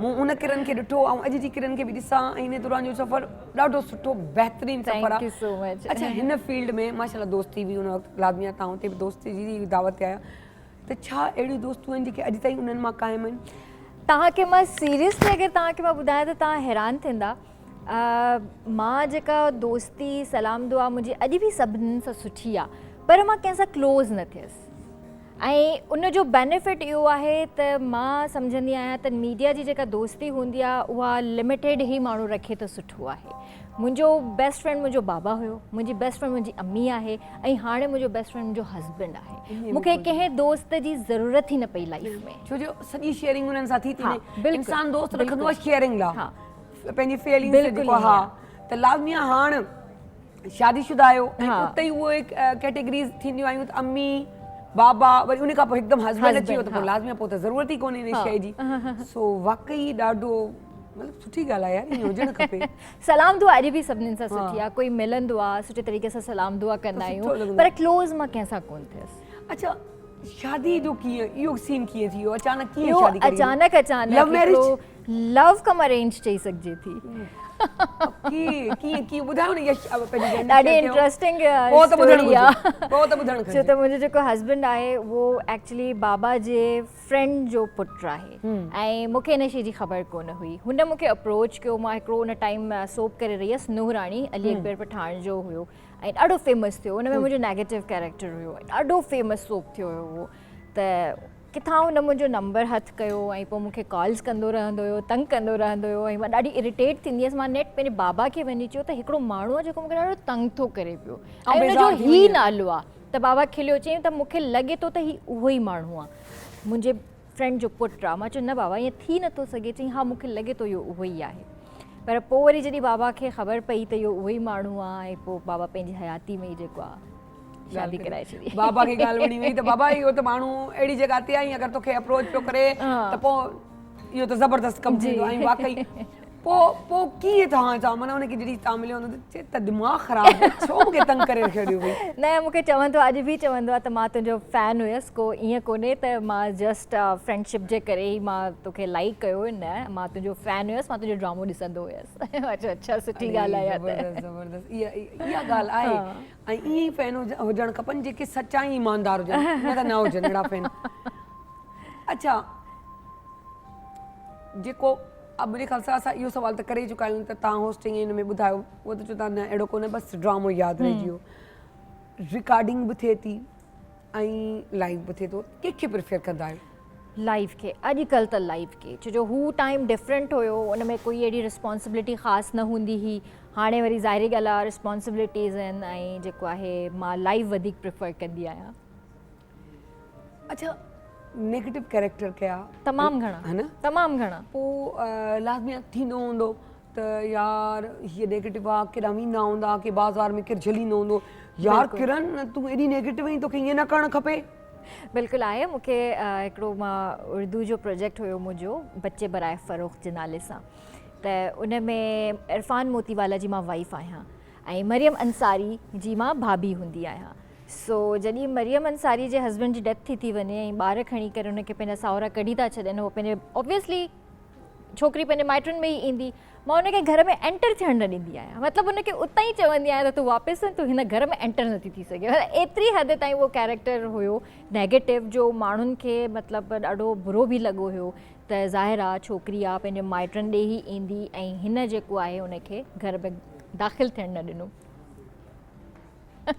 का अहिड़ी अफ़वाह या का ॻाल्हि जेकी किरण खे डिस्टर्ब कयो हुजे न अल्हम्दुलिल्लाह कॾहिं बि न कॾहिं बि न हा बाक़ी मूंखे कूड़ खां ॾाढी मतिलबु हिकिड़ी चिड़ लॻंदी आहे छो त मां स्ट्रेट फॉरवर्ड पर्सन आहियां ऐं मां चाहींदी आहियां त जेकॾहिं मां का ॻाल्हि कयां थी ऐं सच ॻाल्हायां थी त अॻियों जेको माण्हू आहे उहो बि मूंसां ऑन द स्पॉट सच ई ॻाल्हाए पर पोइ कूड़ केतिरो बि हुजे कीअं बि हुजे पर ॻाल्हाए ज़रूरु सच मूंसां कॾहिं कॾहिं कॾहिं मतिलबु ईअं हुजे त किरण चाहियो हुजे त हीअ माना किरण छा चाहियो हुजे उनखे मिलियल हुजे उहा शइ ऐं पोइ ख़बर पइजे ॿिए ॾींहुं उनखे किरण खे कोन मिली आहे ॿिए कंहिंखे मिली वई आहे ईअं थींदो आहे या थियो हो न हिकिड़ो कैरेक्टर हुयो उहो ऑफर मूंखे थियो हुयो मां कॉन्ट्रैक्ट बि करे वरितो पर पोइ वरी मूंखे ख़बर पई त कंहिं ॿिए खे उहो मिली वियो आहे त मां उन शइ ते जेको आहे सब्र कयो ऐं मां चयो त न बहितरीनु अमल अल्लाह जी रज़ा में मां राज़ी पोइ उन्हनि को एक्सक्यूज़ न कयो त यार हीअ असांखां ग़लती थी वई न तव्हांखे ख़बर आहे प्रोडक्शन हाउसिस वारा करे छॾियो आहे त तव्हां उन्हनि खे फासाए बि सघो था ईज़ी बिल्कुलु करे सघां पई सभु कुझु करे सघां पई पर पोइ उन में मुंहिंजो पंहिंजो फ़ाइदो न हुयो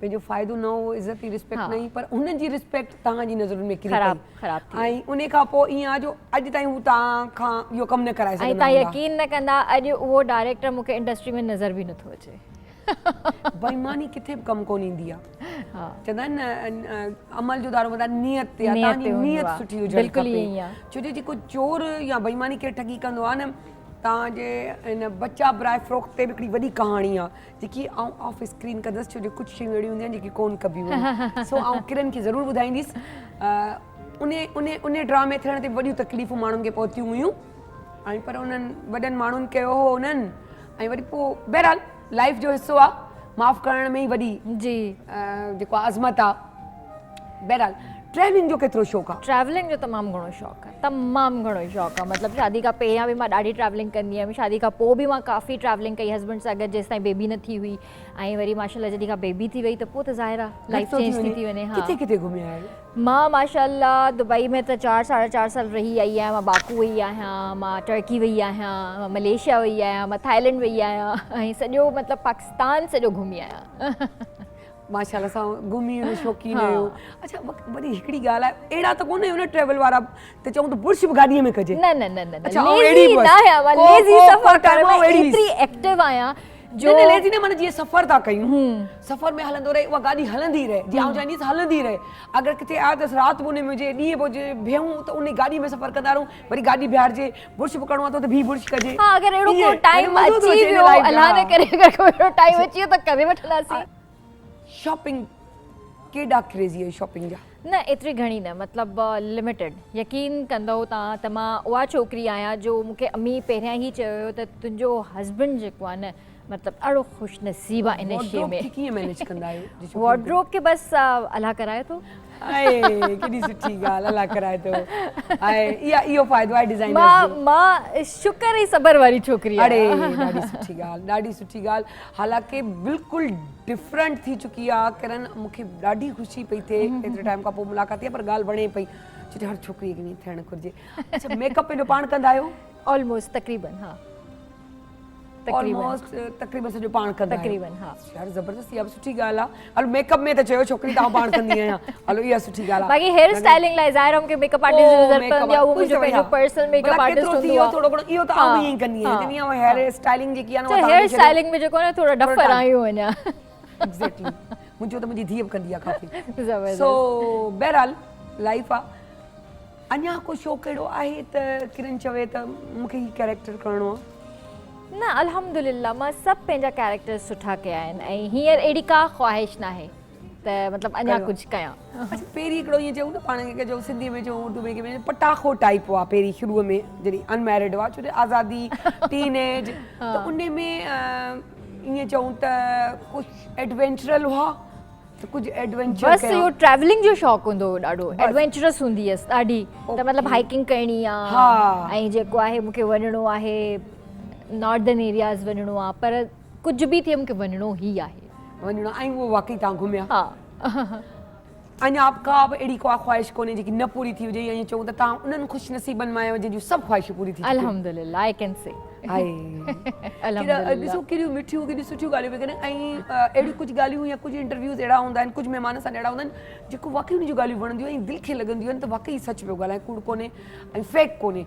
ऐं किरण आऊं छा चवां, तव्हां सभु सुञाणो था त किरण जेको आहे जेको बि ॻाल्हाईंदी आहे वाकई खुलो ॻाल्हाए छॾींदी आहे। बसि इहो आहे जो अंदाज़े बयां किरण जो चेंज थी चुको आहे, त पहिरीं वारी किरण अॼु जी किरण में थोरो त फ़र्क़ु आहे ज़ाहिर आहे। अच्छा, सिंगिंग सां दिलचस्पी अथव? न सिंगिंग सां बिल्कुलु दिलचस्पी कोन्हे, बाक़ी हा ॿुधण जी हद ताईं शौक़ु आहे। ॿुधण जी हद ताईं। सो पोइ मुंहिंजे ख़्याल सां त पोइ त ॻाल्हि ठहे थी, ॿुधण जी दिलचस्पी आहे त छो न पोइ सिंगिंग जो बि सेगमेंट थी वञे इन्हनि सां गॾु। सो असां वटि आहिनि न्यूटन लकी। वाओ, ज़बरदस्त। सो पहिरीं बि असांजे शो में अची चुका आहिनि ऐं म्यूज़िक सिखियल आहिनि ऐं उन जे अलावा काफ़ी गाना भी रिलीज थियण वारा अथनि। सो असां वेलकम था कयूं न्यूटन खे। लाइयां लाइयां मैं तेरे नाल ढोलना वे, लाइयां लाइयां मैं तेरे नाल ढोलना, एक दिल सी रहा मेरे कोल ना, मैं ते लुटी गईयां वे ढोलना, मैं ते लुटी गईयां। लाइयां लाइयां मैं तेरे नाल ढोलना, एक दिल सी रहा मेरे कोल ना, मैं ते लुटी गईयां वे ढोलना, मैं ते लुटी गईयां वे लाइयां लाइयां।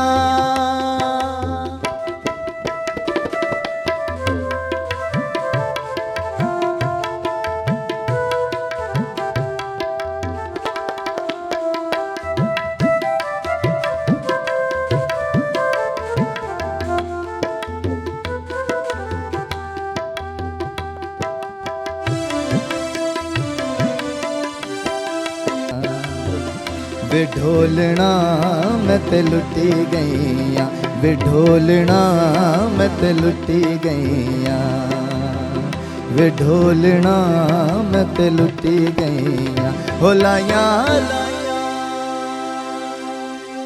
वाह, ज़बरदस्त ज़बरदस्त न्यूटन, वाकई बिल्कुलु न्यू हुई, तव्हां टन ॾेई छॾियो आहे। ज़बरदस्त ज़बरदस्त। आउं त उअई शैदाई आहियां, गाना ॿुधी चरी थी वेंदी आहियां। मूंखे सभु चवंदा आहिनि अड़ीअ थी होश में अचु, छा कयूं गानो, पर अॼु आउं होश में हुअसि। मूं चयो यार अगरि अकेली ॿ मायूं वेठियूं हुजनि, हिकिड़ी भई झूमजे, ॿी वेठी हुई ईअं चुप करे ॿुधे, न ईअं न ईअं न, पर इंजॉय ॾाढो कयो आहे। माना उन सां लॻो त ज़ौक़ वारी माई आहे। न न बिल्कुलु एंजॉय छोकिरी आहे, असां छोकिरियूं आहियूं, सवली सिधी ॻाल्हि आहे। सो न्यूटन जेको आहे तव्हां ॿारनि खे, जीअं मूं पहिरीं बि तव्हां असांजे प्रोग्राम में अची चुको आहे त ॿुधायो होसीं त ॿारनि खे म्यूज़िक सेखारींदा आहियो। केतिरा ॿार अहिड़ा आहिनि जेके ॾाढा शौक़ीन आहिनि ॻाइण, इंट्रस्टेड आहिनि, जो कि चाहींदा हुजनि त असां गानो गायूं। है ऐसे कोई बच्चे जो चाहते हो कि गाना गाएं बस? जी बहुत से बच्चे हैं जो चाहते हैं गाना गाएं। कभी उनको पता है कि आप यहाँ टीवी पे आते हैं? जी मेरे स्टूडेंट्स हैं, मैं स्कूल में पढ़ाता हूँ म्यूज़िक। तो फिर वो कहते होंगे सर हमें गवा दें वहाँ पर, कैसे कभी किसी ने कहा है? जी बिल्कुल, बहुत सारे लोग सोशल मीडिया पर भी मैसेजेस करते हैं कि सर हमें भी चांस दें, हमें भी किसी शो में लेके जाएं आप। ज़बरदस्त। हम तो वैसे भी प्रमोट करते हैं उन न्यू जनरेशन को जो वाकई सुरीले हैं। तो मेरे ख्याल से जब उनके सर खुद ही उनमें से सिलेक्ट करेंगे कि हाँ ये बंदा सही है, तो उनको आपके वैसे फेवरेट सिंगर कौन से हैं? मेरे फेवरेट सिंगर पाकिस्तानी ऑलमोस्ट सारे सिंगर्स हैं, लेकिन मैं पर्सनली सजाद भाई को सुनता हूँ, नुसरत फ़तेह अली खान साहब, गुलाम अली खान साहब, उस्ताद मेहदी हसन खान साहब। माशाल्लाह माशाल्लाह। अच्छा, कभी किसी से मुलाकात हुई? राहत साहब से मुलाकात हुई एक बार मेरी आर्ट्स काउंसिल में। तो वहाँ पर लाजमी मुलाकात छोटी सी होती है, कुछ ऐसा हुआ ही सिचुएशन कि जिसमें आपने उनको गा के कुछ सुनाया हो?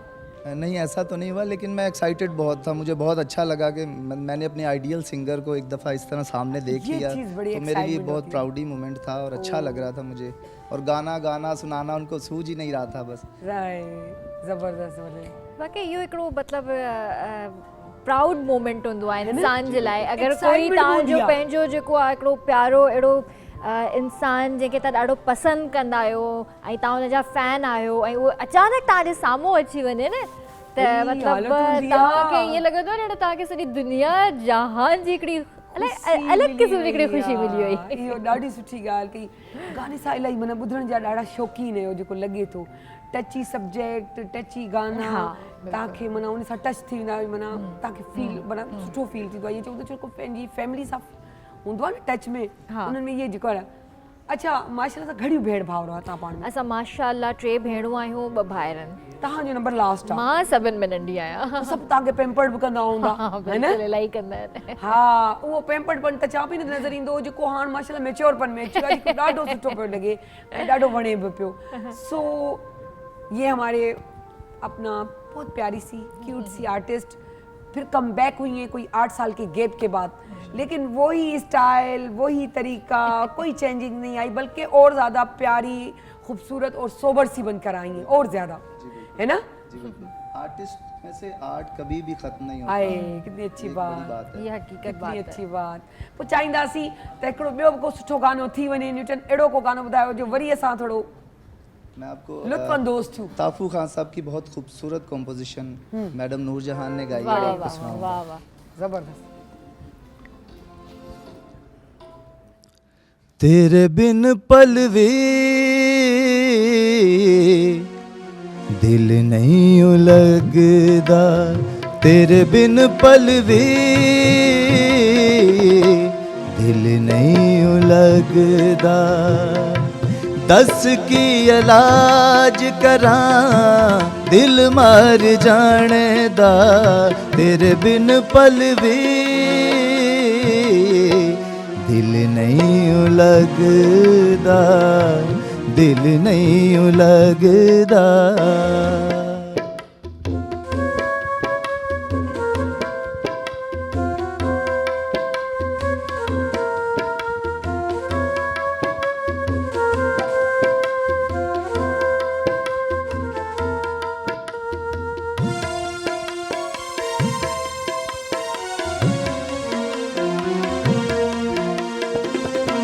हुण मेरी कल्ली कल्ली जिंद घबरांदी ए, तेरे कोलों वख होके अग लग जांदी ए।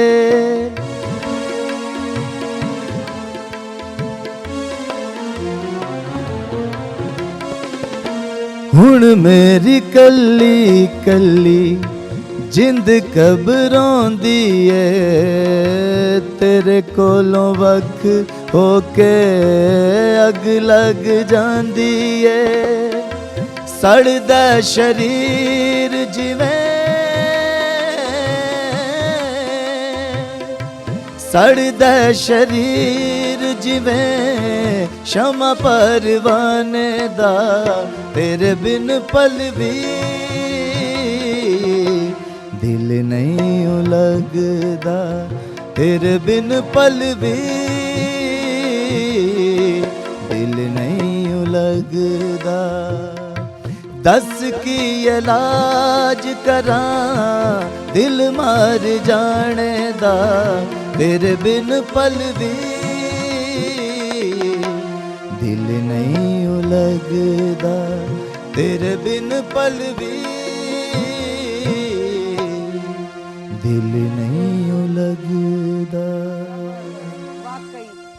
लगे तो वाह जी मेलोडी जेकी चैन त पड़ोसी मुल्क बि हमलो कयो हो इन ते सो है न मञो था न ॾिठई केॾी सुठी ॻाल्हि ॿुधायमि है न। इस तरह जो अभी आपके एल्बम्स आ रहे हैं वो आपके अपने गानों पर है कि खुद सिलेक्शन किया है? जी जी बिल्कुल।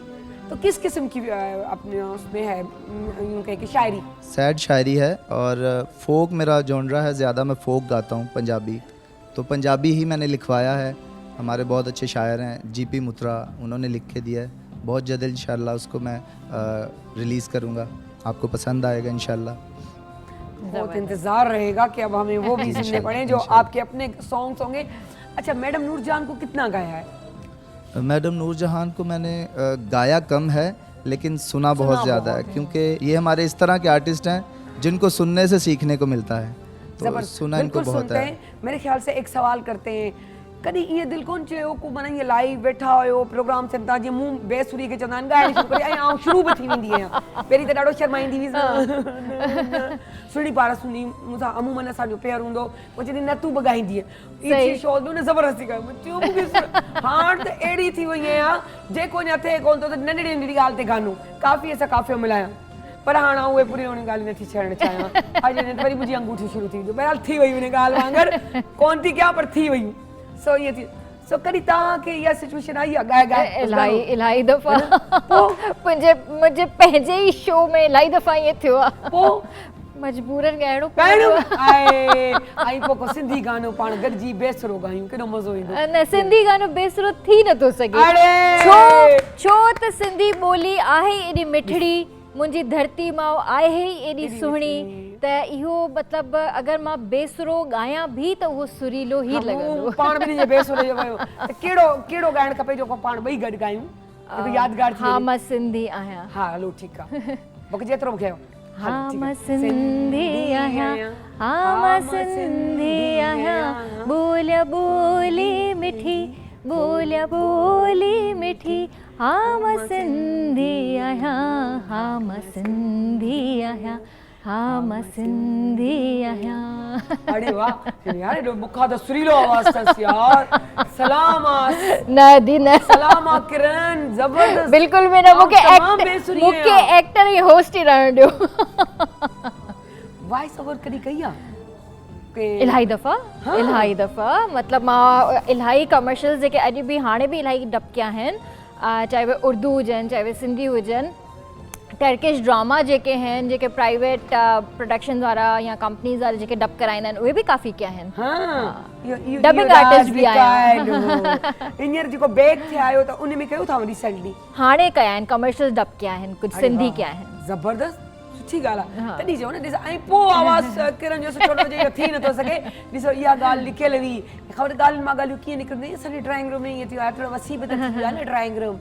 सो सिंगर खे चवंदासीं हाणे तव्हां भले वरी बि असांखे ॿीहर आप पंहिंजो कंहिंजो गानो ॿुधाइणु पसंदि कंदो? मैडम जो? जी हा, पोइ ॿुधायो। वे सोने दिया कंगना सौदा इको जया, वे सोने दिया कंगना सौदा इको जया, दिल देना ते दिल मंगना वे सौदा इको जया, दिल देना ते दिल मंगना वे सौदा इको जया, वे सोने दिया कंगना।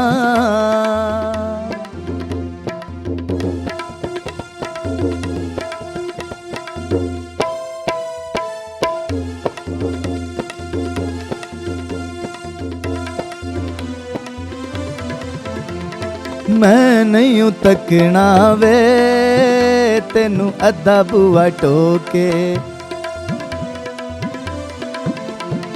मैं नहीं हूं तकना वे तेनू अद्धा बुआ टोके, देखना है तेनू सदा सामने खलो के, देखना है तेनू सदा सामने खलो के, तू जिस गलियों नंगना सौदा इको जया, दिल देना ते दिल मंगना वे सौदा इको जया, दिल देना ते दिल मंगना वे सौदा इको जया, वे सोने दिया कंगना।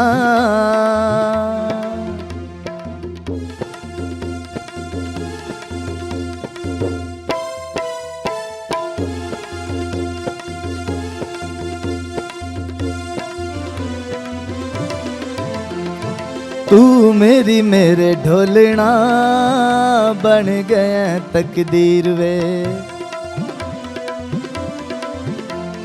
तू मेरी मेरे ढोलना बन गया तकदीर वे, मैं हुण बन जाना तेरी तस्वीर वे, मैं हुण बन जाना तेरी तस्वीर, तेरे प्यार च तन मन रंगना सौदा इको जया, दिल देना ते दिल मंगना वे सौदा इको जया, दिल देना ते दिल मंगना वे सौदा इको जया, वे सोने दया कंगना। वाह वाह वाह वाह वाह वाकई nice. ॾाढो मज़ो न आयो, बसि चयो कंट्रोल थी वेठा हुआसीं। सो किरण ॾाढो मज़ो आयो, ॾाढो इंजॉय कयोसीं। Same here, same ऐं here. निचन तव्हां सां बि Thank you तव्हां so असांजी much. महिमान खे पोइ ख़बर पई त महिमान त पाण बि सुरीली आहे यार। नहीं, नहीं। असां कीअं गेम करे हीअ जे न होस्टिंग में ॾिस इहो फ़ाइदो थींदो आहे, माण्हू कीअं थो ॻाल्हि खे घुमाए वञे ख़बर ई कोन थी पए। अच्छा इहो अक्सर मां कंदी आहियां पंहिंजे हाँ, मतिलबु अॼु- गेस्ट अॼु- वग़ैरह अॼु- सां, अॼु मूंसां अॼु करेगा। मूंसां गेम थी वई, न त मां असां वटि बि सेगमेंट आहे, है कोई न? बि ईंदो आहे चाहे वो डॉक्टर हुजे वकील हाँ। हुजे कोई बि हुजे, मतिलबु उनखे बग़ैर ॻाए मां छॾींदी कोन है न? आहियां। है न? तव्हां मुंहिंजो scene कयो हीअ आहे। बि कैप्चर थी वियो। ओहो अरे यार ज़बरदस्त कमु थी वियो। सो thank you so much Thank you so Kiran, much, thank you so ऐं much. ॾाढो सुठो लॻो, ॾाढो मज़ो आयो। ऐं छा चइजे बसि हिकिड़ी ख़ुशी पई थिए, ॾाढो सुठो पियो लॻे, एॾो चेंज, ऐं कचेरी जेकी सुठी थी जंहिं तरीक़े सां तव्हां ॻाल्हायो था। जी। सो बहरहाल मिलंदा रहंदासीं। इंशाल्लाह, इंशाल्लाह। ऐं जेको आहे लास्ट में आउं चवंदी आहियां न त असां पंहिंजे कमरे में वेहंदा आहियूं वाइंड अप खां पोइ। सो न्यूटन तव्हांजी बि महिरबानी, लाइव में सभु कुझु थींदो आहे। सो वञूं था नंढड़ी साई खणण ऐं वरी वापसि आजू वॾी साईअ सां। सो वञूं था ब्रेक ते।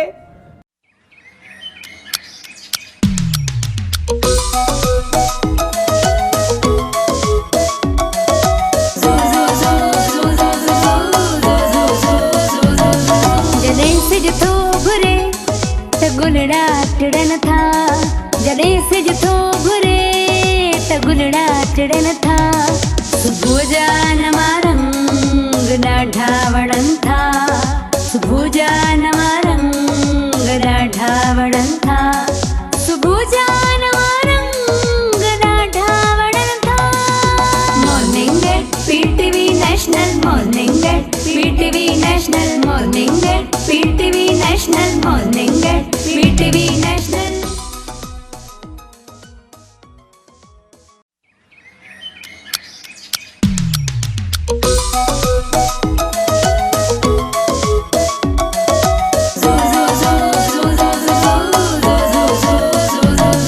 जॾहिं सिज थो घुरे त गुलड़ा टिड़न था, जॾहिं सिज थो घुरे त गुलड़ा टिड़न था, सुबुह जा नवां रंग ॾाढा वणनि था, सुबुह जा नवां रंग ॾाढा वणनि था, सुबुह जा नवां रंग ॾाढा वणनि था। Morning at PTV national, morning at PTV national, morning at PTV national, morning at PTV national. Welcome back. तकड़े तकड़े वाली साई अची वियासीं न मिंटनि में, बसि हुतां खां हेसि ताईं जो क़दम हुआ। सो मिंट थी विया, सरप्राइज़ हो न, change change change change life में ज़रूरी हूंदो आहे।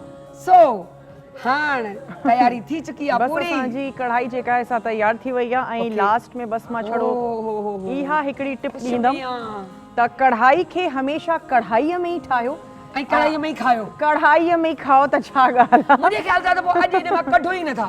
तव्हां छा था चओ? जीअं या तव्हां कढणु चओ, खपे? जीअं तव्हां चओ। हलो ईअं त कयूं, थोरो हिन में कढूं था, डिश आउट कयूं था। हा ठीकु आहे, असांजे व्यूअर्स खे ॾेखारण लाइ ठीकु आहे। बकाया पाण इन में था खाऊं। बिल्कुलु बिल्कुलु वाह बिल्कुलु वाह। मां थोरो हिनखे ऐं डिश चाकू आउट जी कढ़ाई आहे ख़ासि तौर ते। बिल्कुलु हाय हाय। ऐं हलो मुंहिंजे हस्बैंड खे वणंदियूं आहिनि। मां हिन में त मूंखे सेखारे तमामु छॾियो। ज़बरदस्त जेको आहे सो मिर्च मसाला रखिया आहिनि, छो त असां सभु चटपटो शौक़ सां खाईंदा आहियूं।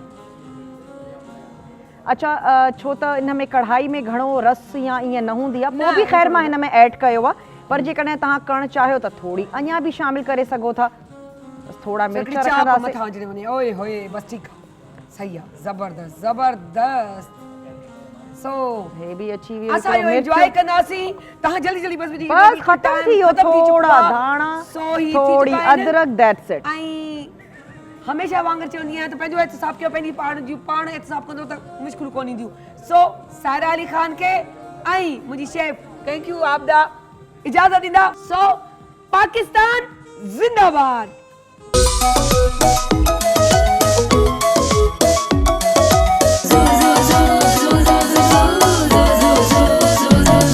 जॾहिं सिज थो घुरे त गुलड़ा टिड़न था, जॾहिं सिज थो घुरे त गुलड़ा टिड़न था, सुबुह जा नवा रंग ॾाढा वणनि था, सुबुह जा नवा रंग ॾाढा वणनि था, सुबुह जा नवा रंग ॾाढा वणनि था।